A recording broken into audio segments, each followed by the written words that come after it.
بې ارزښته ملګري. شپږ ډوله ملګري چې په حقیقت کې ستاسو ژوند ته ارزښت نه ورکوي. موږ ټول په خپل ژوند کې یو لړ ملګري لرو. ځینې هغه چې موږ لوړی موږ ته الهام راکوي او موږ ته د مینې احساس راکوي.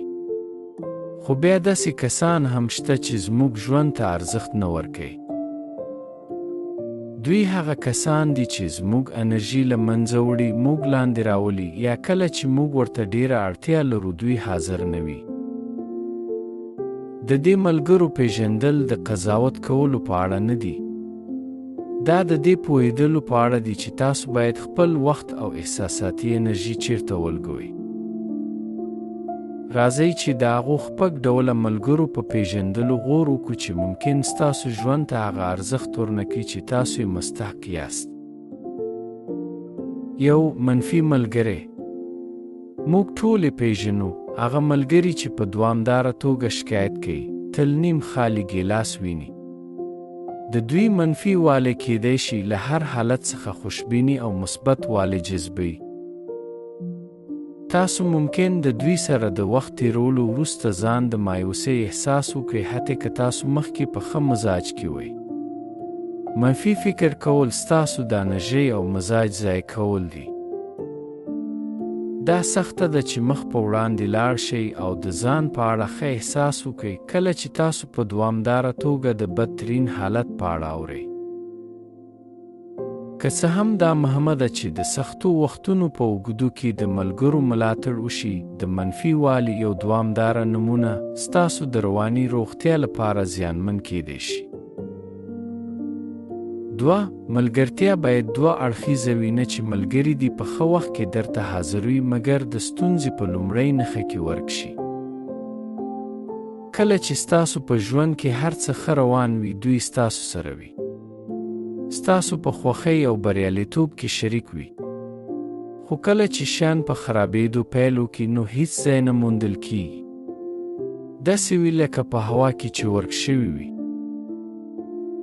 ډېری خلک یوازې دوه نږدې ملګري لري چې دوی د بحران په وخت کې تکیه پور کولی شي. که ستاسو ملګری یوازې د لمر په ورځو کې راڅرګند شي او د طوفانونو په جریان کې ورک شي نو شاید دوی د هغو دوو څخه نه وي. درې، تل سیالي کوونکی ملګری. موږ ټول هغه ملګری لرو چې هر څه په سیالۍ بدلوي. هغوی داسې وي لکه دوی چې په نه ختمېدونکې هڅه کې دي چې تاسو څخه مخکې شي.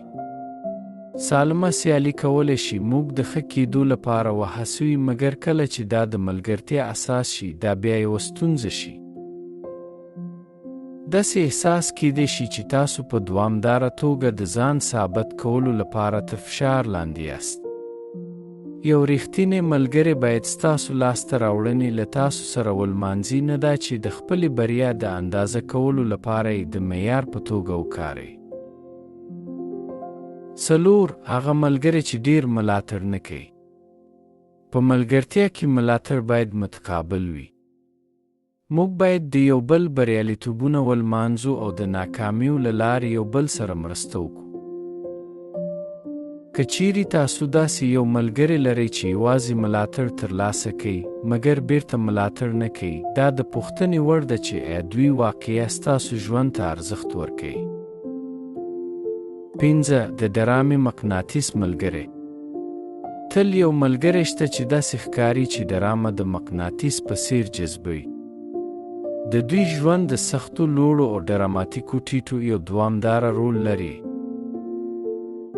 که څه هم د لوړو او ټیټو درلودل عادي خبره ده، خو یو ملګری چې په دوامداره توګه د ګډوډۍ سره محاصروي کولی شي ستاسو د ذهن په سوله اغیزه وکړي. د دې ډراماتیک مقناطیسونو شاوخوا کېدل ستړي کوونکی کی په دوامداره توګه تاسو په خپل ګډوډۍ کې راښکته کوي او د آرام او باثباته تعاملاتو لپاره لږ ځای پرېږدي. دا ستاسو د خپلې هوساینې لپاره مهمه ده چې د داسې ملګرو سره حدود وټاکئ او ارزونه وکړئ چې یا ستاسو په ژوند کې د دوی شتون بډایه کوي یا فشار رامنځته کوي. شپږ، د وخت غلا کوونکی ملګری.